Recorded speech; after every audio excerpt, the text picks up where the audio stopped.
This is a multiverse story. Not in the way most people think of the multiverse, where there are infinite possible parallel universes, but more a step down. A multiverse, and in fact most multiverses, in this context, consists of just a few realms. Here in our multiverse, we have our material plane, our physical, observable universe. Our plants, our Pokemon, our planets, our stars, all of this makes up our material world. Our multiverse also consists of many outer planes. There are of course the ghost world, or the spirit world as it's sometimes called, which occasionally bleeds into our own world in cases of mass death. There is the dream world, realm of Cresselia and Darkrai, the unknown dimension, where the unknown make their home. Reverse world, mirror world, ultra space, countless other dimensions exist above, to the side, or sometimes in multiple places adjacent to our material world. Below us, however, are three pillars that support the entire multiverse: the spatial world of Palkia, the distortion world of Giratina, and the temporal world of Dialga. Our multiverse is governed by laws of time, space, and antimatter. With those basic principles in place, our worlds, for the most part, function properly with relatively little issues. While I was in Team Vision, our mission was to observe and document the existence and behaviors of not only our own multiverse, but other multiverses. We learned a great deal. We saw multiverses without an unknown dimension. Some multiverse had Pokemon that lived like humans in small villages and communities. Some of them didn't even have Pokemon at all and were just large human civilizations.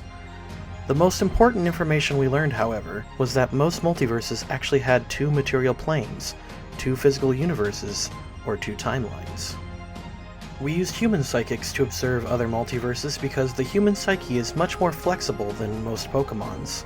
Human psychics also have more potential and take less resources to develop than complex machines. The human psychics that helped us peer into other universes would then latch on to trainers or people. We started naming these timelines after the trainers our subjects latched onto. Psychics like Subject 4 latched onto a timeline where the champion trainer known as Gold became and remained the greatest trainer ever. Others, like Subject 11, could peer more easily into our own multiverse. At an early age, she could peer into Dream World, Ultra Space, and even the pillars that kept our multiverse afloat.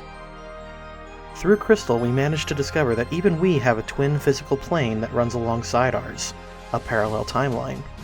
We discovered that most timelines run with mostly the same events but with small changes.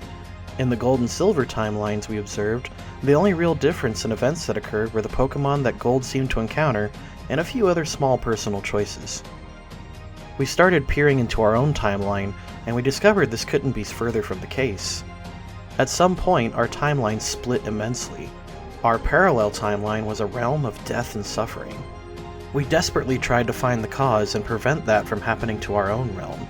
We dubbed our timeline the Dream Timeline, while we dubbed the other the Nightmare Timeline. On our final day at Team Vision headquarters, we finally managed to peer into the temporal tower where Dialga resides. Inside, we saw an injured Celebi disfigured with fire and poison, arguing with the Time Lord itself. We saw the Celebi, in anger, rip a central time gear from the Celestial Throne, throwing the entire balance of our multiverse out of order. After we witnessed that, everything seemed to go wrong. Several portals opened within the plant, and beasts from other realms poured into our world and slaughtered all the scientists in the power plant. We grabbed Crystal and ran from the facility as fast as we could, leaving our friends behind along with all of our research. My colleagues and I settled our coven near the terrace in this world. Things were made easier after Shaman helped found Wild Colony and we became gym leaders. After 20 years, we were finally able to close most of the portals around Wild Colony and help restabilize the area. After that, thanks to Crystal, we were able to tell what happened to our timelines. After a time gear was stolen, the stability of our multiverse was severely compromised. Our timeline somehow staggered backwards in time, while the Nightmare timeline propelled forward. The other realms around us became unbalanced as well. The unknown dimension became completely lost to us, while Ultra Space bled into the pillars. Dreamworld seemed to be doing fine thanks to their queen and lord, but the other realms weren't so lucky. The Team Vision you know came from this Nightmare timeline, led by the very same Celebi that took the time gear. That Celebi's appearance in this timeline, along with the time gear, has stabilized our realm long enough so that we are no longer falling backwards through time. I don't know what that Celebi's plans are, but our goals at Team Vision were never to hurt or harm anyone. While we definitely worked outside the eye of the world governments, We were scientists, doctors, and mystics simply wanted to leave the world better than how we came in. Please don't judge us based on the actions of others. The Team Vision you encountered in Empire City are from a doomed future. They are a generation born into violence and suffering, being led by an ancient being who's likely seen too much. I don't know what their plans are, or even if you can stop them, but it's likely without any intervention, our entire multiverse is at risk of falling apart.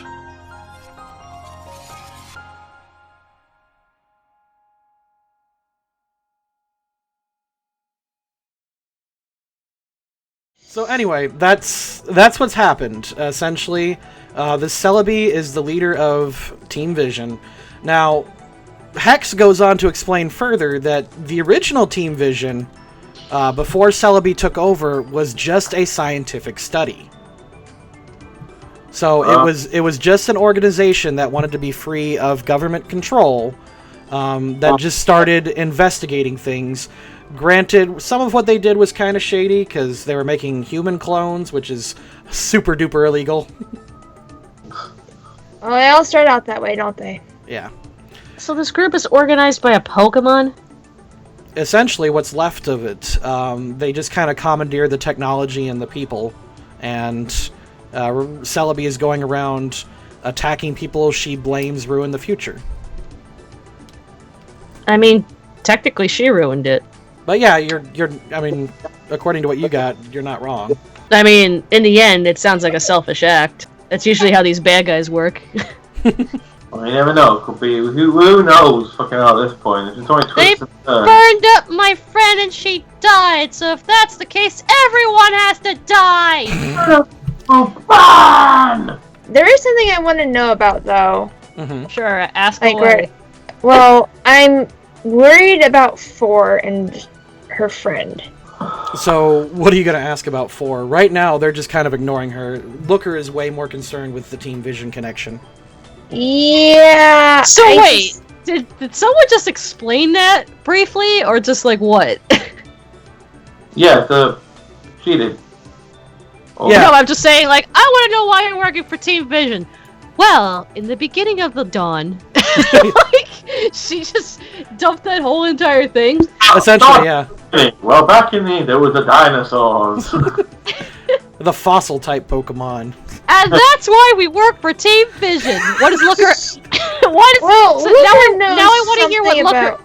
I want to hear what Looker says after hearing that whole explanation, that whole dump. What does he say after that? Well, his pen and paper pad are just kind of smoking as he was writing everything down furiously. And then he just kind of puts it on the table and sits just kind of lost in everything. And he's just kind of thinking, so our world is doomed. Okay. That's a thing. I'm gonna go home and drink some liquor. And he just kind of, you know, looks at Knight. I can never remember her name. Nika. And he tells Nika, he's like, I need a coffee. Just a coffee? And How about an Irish? Make an Irish one while you're at it. you two are you're underage, young lady.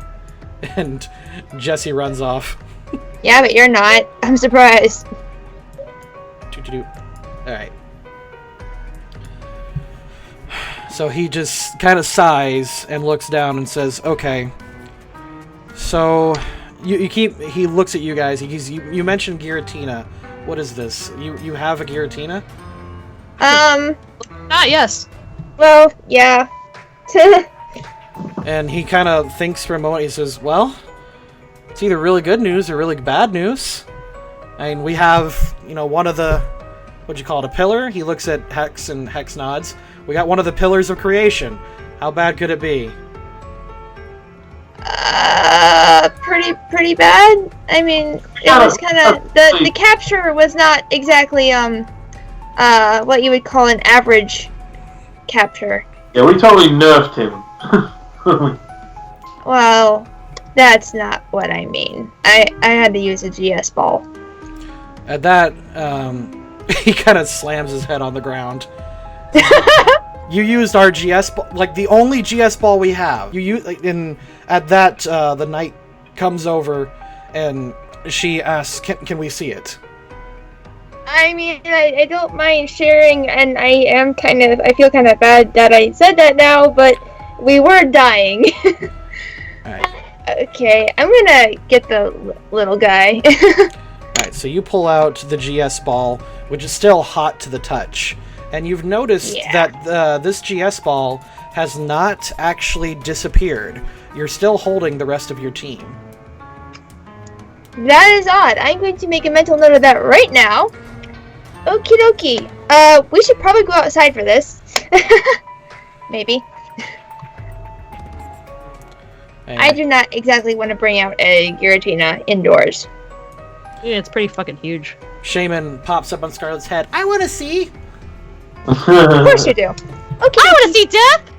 Well, let's go outside. Jesse comes back with a coffee, and Looker whispers something at him, and Jesse pulls out a flask and puts it in, puts the contents into the coffee. There you go. And you guys You're walk gonna need outside. that. I take all my shit back. Okay. Okay. Alright, let's go outside. One second.